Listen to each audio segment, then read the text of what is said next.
সংবাদ শিরোনামগুলো জানাচ্ছিলাম। এখনকার এই সংবাদ আয়োজন একই সঙ্গে চ্যানেল আর ইউটিউব চ্যানেল এবং চ্যানেল আর ওটিটি প্ল্যাটফর্ম আই স্ক্রিনে লাইভ স্ট্রিমিং হচ্ছে। যাচ্ছি পুরো সংবাদে। সাইবার সুরক্ষা অধ্যাদেশের চূড়ান্ত অনুমোদন দিয়েছে উপদেষ্টা পরিষদ।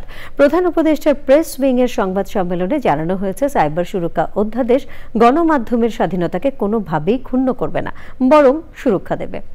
উপদেষ্টা পরিষদের বৈঠকে পদোন্নতি বঞ্চিত কর্মকর্তাদের সুপারনিউমারি পদোন্নতি দেওয়ারও সিদ্ধান্ত হয়েছে। চকর মালিথা জানাচ্ছেন। প্রধান উপদেষ্টা অধ্যাপক মোহাম্মদ ইউনূসের সভাপতিত্বে রাজধানীর তেজগাঁয়ে প্রধান উপদেষ্টার কার্যালয়ে মঙ্গলবার অন্তর্বর্তীকালীন সরকারের উপদেষ্টা পরিষদের বৈঠক অনুষ্ঠিত হয়। বৈঠক সম্পর্কে জানাতে সন্ধ্যায় ফরেন সার্ভিস একাডেমিতে প্রধান উপদেষ্টার প্রেস উইংয়ের সংবাদ সম্মেলন। 119 জনকে সচিব পদে, 41 জনকে গ্রেড 1 এ এবং অতিরিক্ত সচিব পদে 528 জন এবং যুগ্ম সচিব পদে 72 জন এবং উপসচিব পদে 4 জন কর্মকর্তাকে ভূতাপক্ষে পদোন্নতি প্রদানের সুপারিশ করেছে। সাইবার সুরক্ষা অধ্যাদেশ 2024-এর খসড়া চূড়ান্ত অনুমোদিত হয়েছে। সাংবাদিকরা জানতে চান সাইবার সুরক্ষা অধ্যাদেশের খুঁটিনাটি।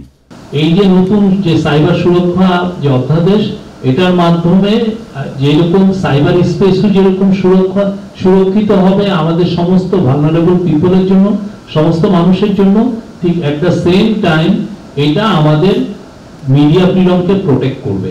এটা কোনোভাবেই আপনার স্বাধীনতাকে সংকুচিত করবে না। গত সরকারের অনিয়ম এবং দুর্নীতি নিয়ে সাংবাদিকদের প্রশ্নের জবাব দেন প্রেস সচিব। শেখ হাসিনার বিষয়ে আমরা খুবই টপ প্রায়োরিটিতে, এটা আপনি জানেন উনি একটা চোরতন্ত্র এখানে জারি করেছিলেন।